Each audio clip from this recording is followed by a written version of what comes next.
Шамал жоқта чөптөр турбасы ыргалып, шек келтирбе, барды жоқ деп кыйналып, болгон үчүн дүңгүрөтүп дүйнөнү, улуу Манас бүгүн дагы турат мына ырдалып деп. Акын Бешболуш Матисаков жазгандай, улуу Манастын баскан изи, байсалдуу жолу жана өткөн өтмүштөрү менен улуулукка сугарылган жалындуу жаштар менен Манастагы интеллектуалдык теле таймашы өзүнүн 13-чү айланпасынын кезектеги республикалык таймашын сиздер менен бирге баштады. Эсенсиздерби?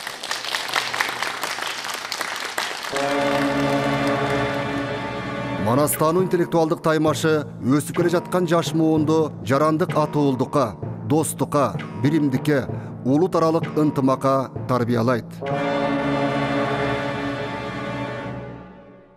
Кара-Кыргыз автономиялуу облусунун түзүлгөндүгүнүн 100 жылдыгына, Залкараманасчы Саякбай Каралаевдин туулгандыгынын 130 жылдыгына, Кыргыз Республикасынын эл артисти Кабат Атабеков атабыздын 100 жылдыгына жана Сапарбек Касманбетов менен Нуркаш Мамбеталиевдин 90 жылдык мааракелерине карата уюштурулуп өткөрүлүп жаткан Манастагы интеллектуалдык теле таймашы Кыргыз Республикасынын маданият, маалымат, спорт жана жаштар саясаты министрлигинин, ошону менен катары Кыргыз Республикасынын билим берүү жана илим министрлигинин жана Кыргызстандагы эң жаш жана келечектүү театр болгон Кыргыз улуттук Манас театрынын колдоосунда эфирге чыгып жаткан кези.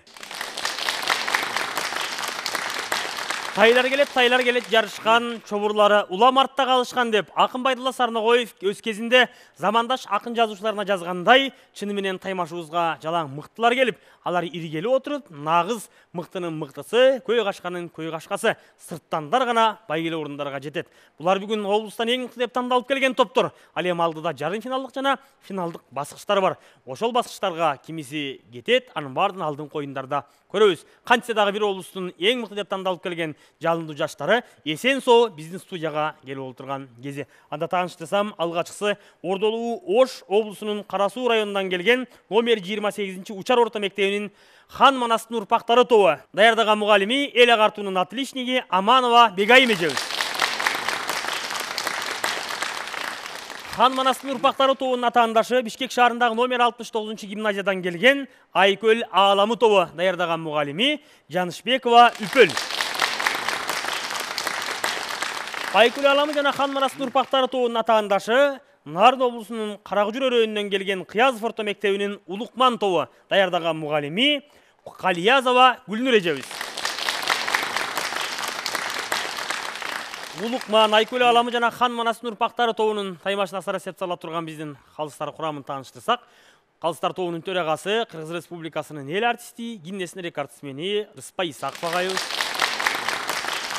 Калыстар тобунун мүчөсү, эл агартуунун отличниги Саякбай Каралаев атындагы төшбелгинин жана кыргыз тили төшбелгисинин ээси биздин сүйүктүү эжебиз Перизат Көпжашарова. Калыстар тобунун мүчөсү Кыргыз Республикасынын ардак грамотасынын ээси, Якутияда өткөн айтуучулардын кароо сынагында баш байгени багындырып келген элибиздин намысына жарап келе жаткан сыймыктуу агабыз улуу устат Замирбек Баялиев акебиз. Калыстар тобу ишиңиздерге ийгилик каалайбыздар, топ даярдап келген мугалимдер сиздердин эмгегиңиздерге таазим этебиз. Кыргыз эл мугалим Бектур Исаков агайыбыз жазгандай, руханий азыктан озандырган жалындуу жаштарыңыздар эртең мамлекеттин керегине жараган улуу бийиктиктерге сиздерди жеткирген болсун. Ал эми сиздердин мээнетиңиздер жанып, бүгүн биз сиздер менен саамга коштошобуз. Ал эми финалдык бескичте мен сиздерди күтөм. Рахмат. Таймашыбыздын эң алгачкы киришүү бөлүмү болгон ураан чакыруу бөлүмүн баштайбыз. Бул бөлүмдө топтор даярдыгы, дымагы, деги ошондой эле өздөрүнүн алып туруусу канчалык экендигин чогуу аныктайбыз. Кезек биздин Хан Манастын урпактары тобу сиздерде.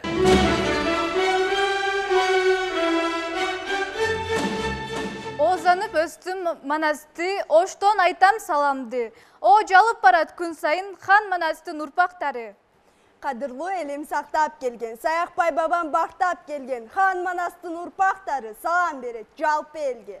Оштун чети уюткулуу жерден биз, ошол жерде учар жерин жердейбиз. Жарашыктуу аты заты келишкен, жапалактан улуу энем Курманжан, дал ошонун жеринен биз келгенбиз. Манастын атын өчүрбөгөн Хан Манастын урпактары, кылымдан кылым эскертпеген Хан Манастын урпактары, көкөлөтүп дүйнө кезип жетелеген Хан Манастын урпактары, түптү журттун учугун улай берет Хан Манастын урпактары.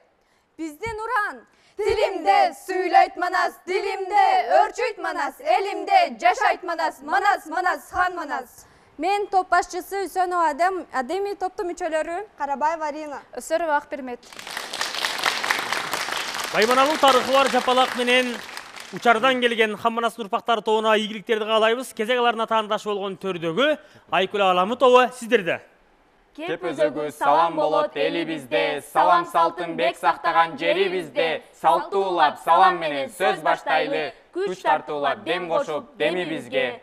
Кылымдарга кыргыз атын жар салып, эрдигин биз даңазалап айталып, ачабыз деп аруу кенен дүйнөсүн, топтун атын Айкөл Алам атадык.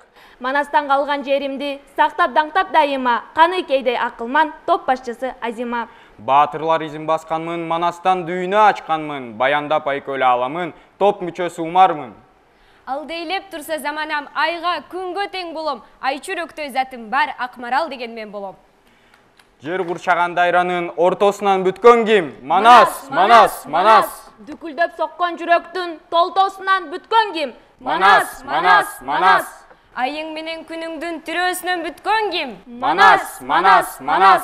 Барбай жоону коркуткан, кечпей сууну толкуткан баатыр. Манас, Манас, Манас. Айкүл Алам тобуна дагы ийгиликтерди каалайбыз. Кезек аларына таандаш болгон Карагужур өрөөнүнөн келген Улукман тобу сиздерде. Амансыз болуу элдин урпактары, амандашып баш тийебиз биз дагы. Ата бабам ыйык туткан Манасты окуп алып келип калдым мен дагы. Ассаламу алейкум кыргыз калкым. Алдыңызга амандаш үчүн бардым. Арасынан суурулуп канчалардын Улуу Манас эпосуна байырладым. Улуу эпос түгөнбөгөн төгүлгөн, аян берип айткыла деп көрүнгөн. Ак ниеттен назар салып окусак, алга сүрөп колдойт экен өйдөдөн. Улукман деп атадык катыбызды, улууларды сыйлайт экен жаштары. Улуу эпосту алга дайым жайылтып, улуулугун, ыйыктыгын даңктайлы. Назар салып бардык жагын карасак, Манас ата дүйнө жүзүн аралап, кайда барсаң Манас көлү тоосу бар. Мына ушул далил экен такматак. Келечекте улуу эпос баянын ар бир кыргыз жүрөгүнө сактасын. Келе жаткан жаш муундарга эпосту улук кылып айтып берчү жаштарым. Биз топтун атын Улукман деп атаганыбыздын себеби Улуулардын сөзүн угуп дайыма учугу узандан аруланат. Адилеттүү акылман карыларды Улукман деп эпосто көп аташат. Мен топ башчысы Санкадырова Айназик жана топтун мүчөлөрү Темирбекова Салкар, Эмилбекова Бегайым. Биздин уран Кыргызымдын улуу Манас баянын, Улукмандар айтып кеткен аянын, унутпастан урпактарга жаямын. Манас, Манас, эр Манас. Улукман тобуна дагы ийгиликтерди каалайбыз. Ушуну менен биз уран чакыруу бөлүмүн жыйынтыктайбыз. Бул бөлүмдө кайсыл топ канча упай топтоду? Назарыңыздарды экранга бурабыз.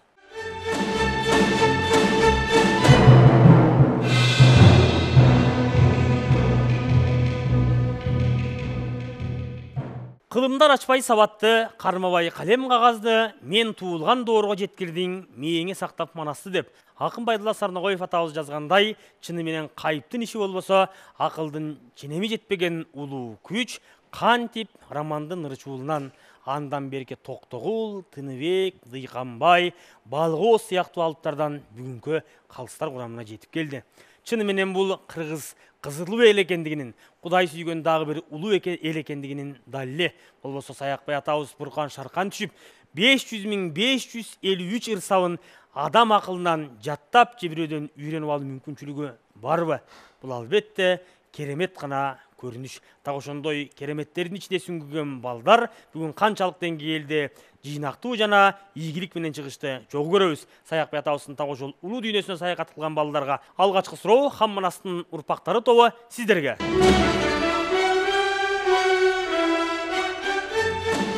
Манас атабыздын коёналыга берген белеги кандайча баяндалат?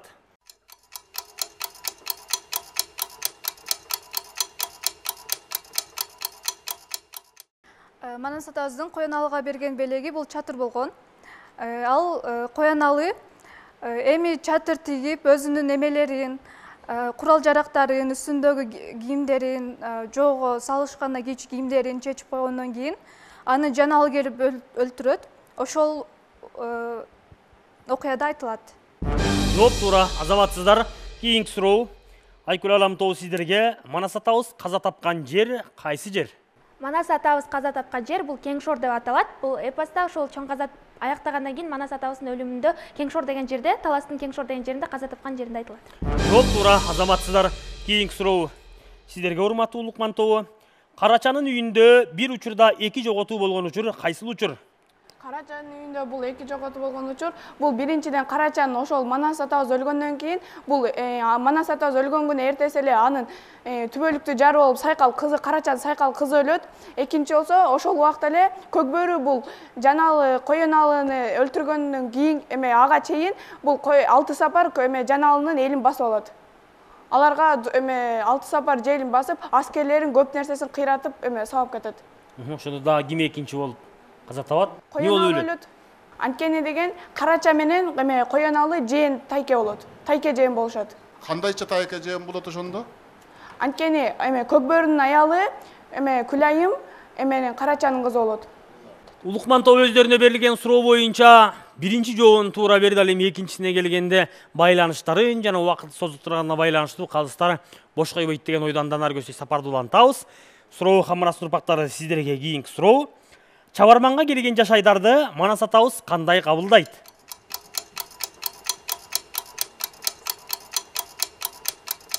Чабарманга келген жаш Айдарды Манас атабыз төмөндөгүчө кабылдаган. Негизи Чабарманга келген жаш Айдарды Кошойдун айтуусу боюнча Бокмурун жиберген.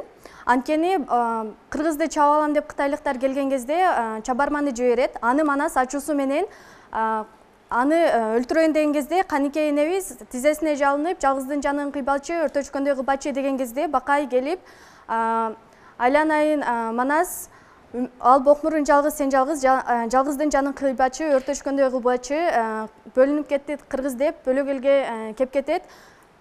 Азаматсыздар жооп туура.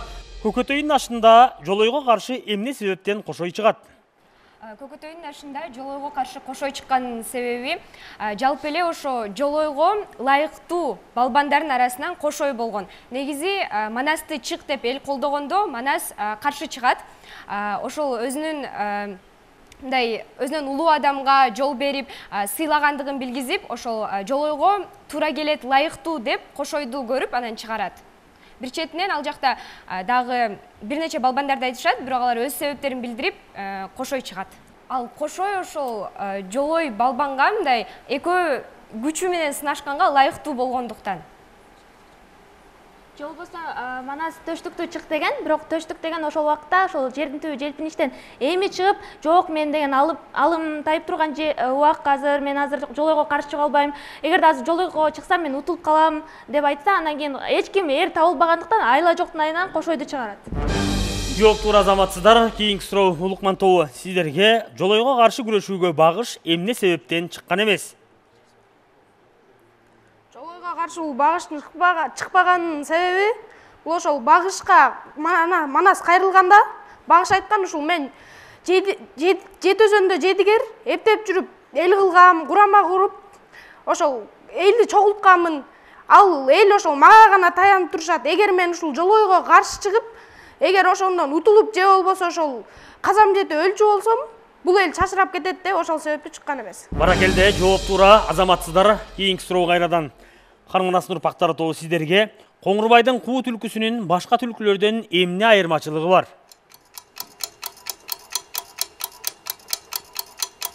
Ушул турган куу түлкү жетик түлкү деп угам. Желгенине жел жетпейт, басканына мал жетпейт, кароолчунун өзү дейт. 7 күндүк жер болсо азыр билчү дейт деп айтылган жерлери бар.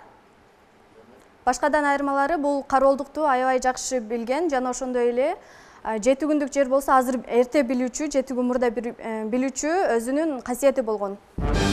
Жооп туура азаматсыздар. Кийинки суроо кайрадан Айкөл Алам тобу сиздерге куу түлкү кароол карап жаткан жер кандай аталат?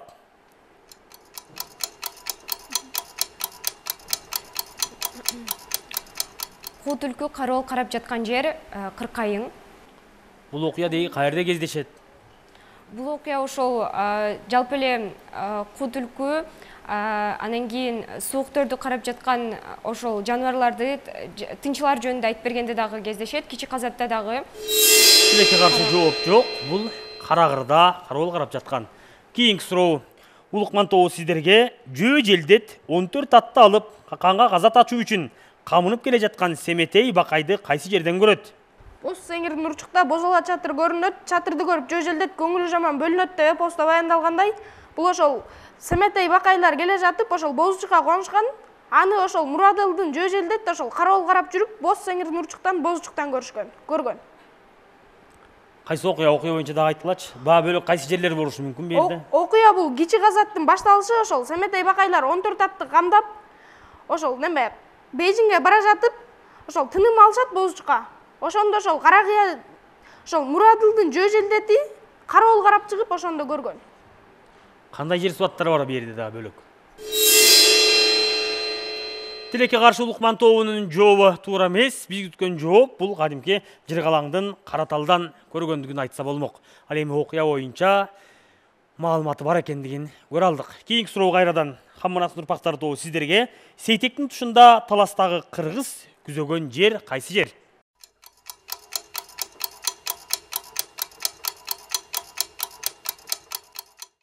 Окуясы бул Сейтектин тушунда, Сейтектин таласка көчүп барышында, таласты көздөй бара жатканда ушул окуялар баргандан кийин дагы айтылат. Атын ошол жердин атын унутуп атам, бирок күмүш так деп айтылат болчу. Эл күздөгөн жер эле деп. Окуя боюнча маалыматы бар. Так биз күткөн жооп бул кадимки Ийри Марал же болбосо бүгүнкү Үйүр Марал. Ал эми Үйүр Марал менен Күмүштак тоонун аркы бет, берки бет экендигин дагы манасчылар айтып келишет. Кийинки суроо сиздерге, урматтуу Айкүл Аламын тобу, Канчоронун ордосундагы чынар терек эмне себептен соолуп калган? Ошол Кыязды Күлчоро менен Сейтек өлтүргөндөн кийин, ошол таласка кайтып келгенден кийин, ошол Семетейдин мурунку ордосунда ошол бактын курап калганын көрүшөт. Ал деген курап калган себеби ал суу ичпей калган болот да. Ал деген ошол эпосто Күлчоронун айтканы боюнча Аван Баатыр барында балбандар коргоп турчу эле, азыркы учурда ошол суу ичпей терек курап калыптыр деген айткан жери бар. Жооп туура, азаматсыздар. Кийинки суроо кайрадан Улукман тобу сиздерге. Канчоронун тушунда тыштан душман кол салбаганынын себеби эмнеде? Канчоронун тушунда тыштан душман кол салбагандыгынын себеби бул Канчоро өтө каардуу кан болгон, адам тилин албаптыр, астына бир жан барбаптыр, кыйкыр өлгөн чочкого кыйшайып адам барбаптыр деп ошо ырсаптарында баяндагандай, Канчоро өтө каардуу кан болуп тургандыктан ошол Канчоронун тушунда бир дагы душман сырттан Канчорону каптап кире албай турган. Жооп туура, азаматсыздар. Кийинки суроо урматтуу биздин Хамманастын урпактары тобу тест түрүндө экран аркылуу берилет. Экранга назар салыңыздар. Орус элине мүнөздүү сүрөттөлүш. А варианты төштүктүү, Б варианты сарымашке, В варианты оозу түктүү. Биздин вариант В варианты оозу түктүү. Жооп туура, азаматсыздар. Кийинки суроо Айкүл Аламын тобу сиздерге. Төмөндөгүлөрдүн кайсынысы эпоско туура келет? А варианты орок керки, Б варианты орко керке, В варианты жалкы телки. Б варианты орко керке. Жооп туура, азаматсыздар. Улукман тобу сиздерге. Алоокенин кан ордосу жайгашкан жер. А варианты Маргалаң, Б варианты Анжиян, В варианты Наманган. Маргалаң. Жооп туура, азаматсыздар. Ушуну менен биз 3 илтик бөлүмүн жыйынтыктайбыз. Бул бөлүмдө кайсыл топ канча упай топтоду? Жалпыңыздардын назарыңыздарды экранга бурабыз.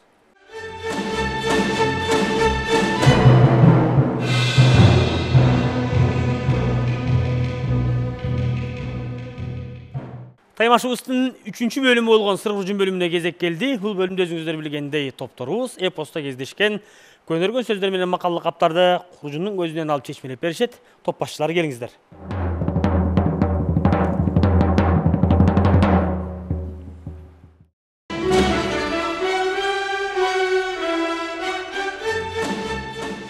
Көнөргөн сөздөрдөн мүнсөк деген сөз белгилейм. Мүнсөк деген бул кийим тигүүгө арналган кездеме. Жана ошол ондой эле экинчи маанисинде бул ошол кездемеден кийим тигилген кездеменин түрү деп дагы айтылат. Бул мисал келтире кетсек Сейтектен Айчырөк Күлчөрөгө атайын тон тиктиргенде ушундай бир жакшы кездемеден тандап алып, ошондо тон тиктирет. Ал окуясы Сейтекти Күлчөрөнүн астына алып чыгып көргөзүп турган жеринде айтылат. Ал эми макалдардан болсо бизге батар күндү байлап болбойт деген макал келген. Биз буну төмөндөгүчө түшүндүк. Батар күндү байлап болбойт деген бул болор ишти алдын алып болбойт деген деп түшүндүк. Ал эми эпосто мисал келтирип келсек, бул Манастын каза болушу жана Каникейдин Букарга качышын мисал келтирип айтсак болот. Бул Манастын өлүмүн алдын алып болбойт болчу. Жана толуктай кетсек, эпосто Даңзага мисалы Манастын төрөлөрдүн алдын 7 жыл мурун Даңзага чийилген болот. Эсен кан, Бежинин түпү кандары ошончо аракет кылды. Манастан коргонобуз, Манасты өлтүрөбүз, Манасты 40 аркан бою зынданга салабыз деп кылды. Аракет кылышты, бирок баары бир тагдырдын жазылганы болду. Экил аламы тобуна бизге көне сөздөн мырза чабул деген сөз келди. Мырза чабул дегенди биз чечимелей кетсек, бул бардык элге кол салбастан ошол элдин ичинде мыкты иштеген күчтүү батырларына чабул жасоо, аларды кармап жок кылуу дегенди түшүндүрөт. Мисалы эпостарда мырза чабул кылыптыр деп ырсаптар кездешет. Же болбосо биз Бурут элинен мисалы Манасты кармайм деп ошол Жар Манасты кармап алгандагы айтсак болот. Бул Бурут элине мындайча айтканда баарына кол салып бардыгын бирден өлтүрбөстөн ошол ичиндеги мыктыларын гана кармап алып жок кылуу дегенди түшүндүрөт. Куурай жакканга тезек жаккан теке берсиниптир. Баарыбыз билгендей, куурайды өрттөсө ал бат эле күйүп кетет. Ал эми тезекти өрттөсө ал ошо куурайга караганда бир аз көбүрөөк болсо дагы мындай күйүп турат, жанып турат десек болот. Ошол тезек жаккан адам ал куурай жаккан адамдан мындай бир аз гана өйдө турат десек болот. Ошентсе дагы ал аны кемсинтип кандайдыр бир деңгээлде. Бул жакта көп макалдар адамдар менен дагы байланыштуу. Ошол жерде бул Манас эпосунда дагы өзү башка адамдан бир аз гана тепкичке өйдө турса дагы башкаларды кемсинтип, аларга жаман мамиле кылгандар бар. Мисал келтирсек, бул Карымбай десек болот. Анткени Карымбай өзү Манаска жалдырап келип, мен сенин өкүл атаң болоюн деп суранып келет. Анан кийин ал макул болгондон кийин Каникейди баарыбыз билгендей, кийин Семетей эпосунда ал өзүнүн ошол малын Каникейге бербей коет. Ал курсак ачып кыйналып турган убакта ошол ал башка адамдардан мындай байлыгы бар болуп турса дагы ал адамгерчиликсиз мындай кедей кембагалдардан анын айырмасы деле жок. Анткени анын дүйнөсү, жан дүйнөсү кедей адам болгондуктан. Ал эми биздин укпан тобуна көнөргөн сөздөрдөн жеке деген көнөр сөз келген. Бул жеке деген көнөр сөз 3 мисалдан турат. Биринчи 3 мааниден турат. Биринчи мааниси жеке деген бул баатырлар кийүүчү кайыш кур болуп эсептелинет. Жана бул ошол жекеме жеке чыгууга даяр экендигинин белгиси. Экинчи мааниси болсо бул ошо адамдардын бири-бирине жекеме жеке чыгуусу болуп эсептелинет. Ал эми үчүнчү мааниси болсо бул баатырлар кийүүчү кооздолгон атайын өтүк болуп эсептелинет экен. Ар бирине мисал келтирип кетсем, бул ошол жедигердин журтунан жекаттанды бөлүнүп деп ошо жекеме жеке чыгып жаткандагы мисалы. Ал эми кокондуктан көк жеке деп бул ошол өтүк сүрөттөлөт. Жана коңгуроолу көк жеке деп бул кайыш кур сүрөттөлөт. Ал эми бизге макалдардан болсо, үйүт үйүр болсо жолборс көрөт деген макал келген. Бул макал чечмелей кетсек, бул макал ошол жаман адамдардын башы бириксе, ошол өзлөрүнүн көптүгүнө салып жолборска үрөт деген маани. Бул эпосто ошол 40 жоро көбөшкө ошол үйүр алып, андан кийин ошол Семетей келгенде Семетейге каршы чыгышканын мисал келтире алабыз. Өзүңүздөр көргөндөй, көнөргөн сөздөр менен макалдык каптарды чечмелөөдө калыстар тобу дагы балдардын ой пикирине кошумчасы жок экендигин билдирди. Ушуну менен биз Сыргы Жун бөлүмүн жыйынтыктайбыз. Ал эми көнөргөн сөздөр менен макалдарга бирлештирип туруп упайдын канчалык экендигин назарыңыздарга суруштайбыз.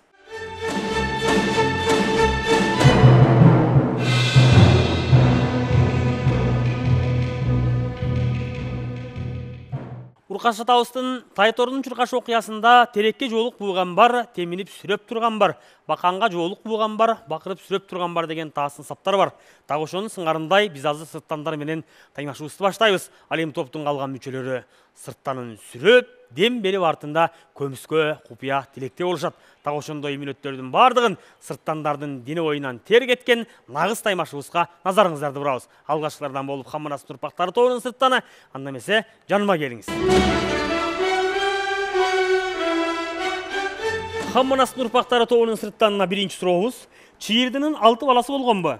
Жок. Акбалтанын баласы болотпу? Ооба. Акункан Манас менен бел кудабы? Ооба. Акункан кызын Толтойго береби? Жок. Куту менен Кутубий бир адамбы? Жок. Сарқан менен Сарытас бир адамбы? Жок. Сарқан Куялдын колунан өлөбү? Жок. Бокмурун Акынгандын баласыбы? Жок. Бозуул Манаска 10 башы болгонбу? Ооба. Казбаймат Кыргылчалга 10 башы болгонбу? Жок. Хан Манастын ырпактары тобунун сырттан өзүнө берилген 10 суроонун ичинен экөөсүнө гана ката жооп берүү менен жыйынтыгында жогорку деген 8 упайды топтоого жетишти. Азаматсыз. Алоокенин ажайып канасы болгонбу? Ооба. Акшумкарды Айчүрөк алып качабы? Ооба. Айчүрөк Кыязды жакшы көрүп калабы? Жок. Чачкей Сейтекти багып чоңойтобу? Жок. Сулайка Канчононун чоң апасыбы? Жок. Акжолтойдун атасы Куту биби? Ооба. Чубактын аялы Бурулчабы? Жок. Айчүрөк Билерикти сынайбы? Ооба. Чыңгожо ак үйлүү болуп кеткенби? Ооба. Кара ат Толтойдун тулпарыбы? Жок. Айкөл Алан тобунун сырттаны дагы өзүнө берилген 10 суроонун ичинен бирөөсүнө гана ката жооп берип жыйынтыгында эң жогорку 9 упайды топтоого жетишти. Азаматсыз. Чет Бейжиңге манаскан болгонбу? Жок. Бокмурун Арча торуну Манаска тартуулайбы? Ооба. Акаяр күрөшкө чыгабы? Ооба. Оңурбай эңиште жеңип чыгабы? Жок. Нескынанын башын чыйбы талабы? Жок. Жамгырчы Карымбай тууганбы? Жок. Билгич таласка 80 жашында келеби? Ооба. Аккелтени Алмамет жасаганбы? Жок. Акжолтой Мисирде 5 жыл окуганбы? Ооба.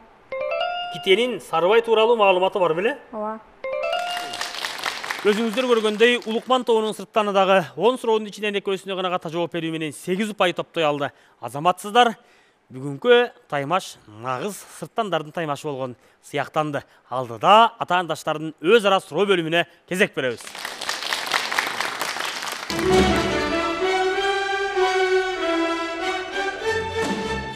Мусулмандын ырымы болгон дооран эпостун кайсыл жеринде кездешет?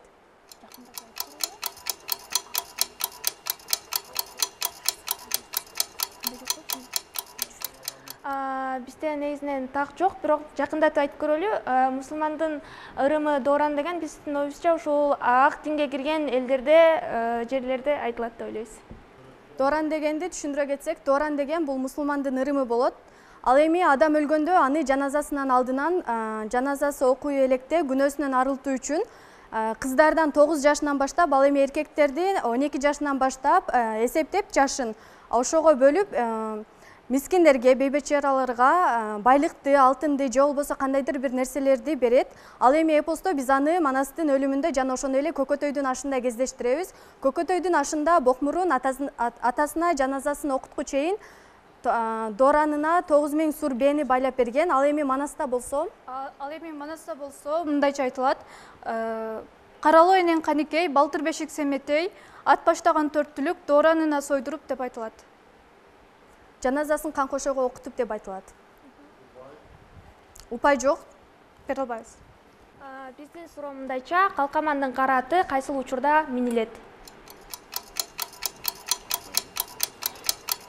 Калкамандын кара аты деген бул мисал үчүн деген чоролордо деген астында ат жок болуп калса, аларга деген ошо калкамандын кара атын дайыма минип жүрүп, алдын ала өзү согушуп улантып кеткенге дайыма колдонуучу жайы бар. Жана ошондой эле 40 жоро бул ар бири бирден кароолго чыгып турушкан. Ошол 40 жоро кароолго чыкканда дагы ошо калкамандын кара атын минип чыгышкан. Жооп туура, азаматсыздар 5 упай беребиз. Коңурбай Манастан 7 күн нөмөт сурагандан кийин, 7 күн өткөндөн кийин Алмамбет кайсы дубаны окуп алып согушат?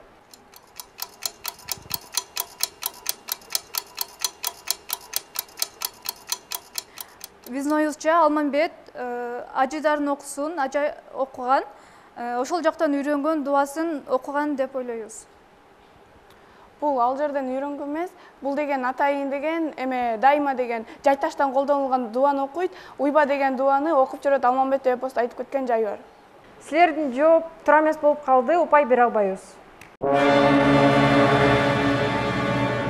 Замандан заман өтүп, жер үстүндө кыргыз тили жашап турганда, Манас биздин улуттук туу чокубуз катарында тура берет.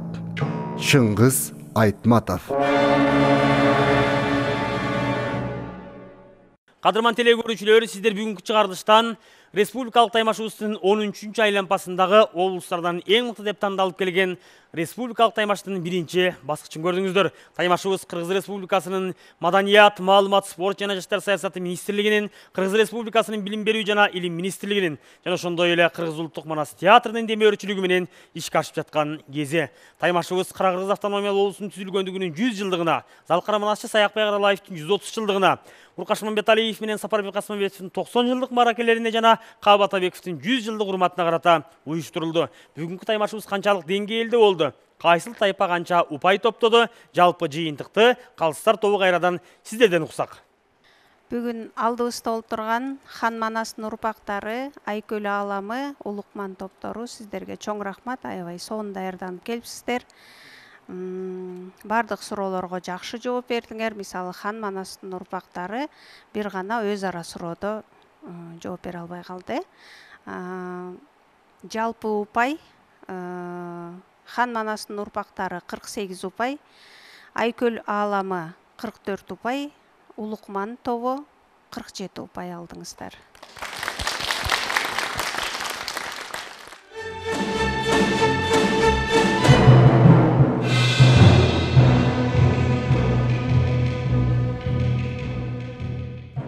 Манас бул улуу сөздүн жеткенчеги Кыргызга кубат болгон аруу деми, бардыгынан туу чокуда бийик турган акылдын, тарбиянын алтын кени деп акындар жазгандай, кылым кыйрына чейин Кыргыздын улуу дүйнөсү түбөлүк аздектелип жаңы даңызаланып, аман турсун. Быйыл өзүңүздөр билгендей, Манас эпосу Бириккен Улуттар уюмуна катталгандыгына так 1030 жылга толуп олтурат. Мындан 30 жыл мурда Манас эпосунун 1000 жылдык маракесин байрамдоо боюнча алгачкы аракеттер 94-жылы ошол кезде Бириккен Улуттар уюмунун штаб-квартирасы Нью-Йорк шаарында башталган эле. Так ушундай кылым кыйрына чейин эпостун улуу майрамы жана мааракеси Кыргызга куттай конуп бар болсун дейле. Кайрадан эфир аркылуу амандашканча, жакшылыктарды жар салганча, жалпы журт жакшылыкта аман туруңуздар.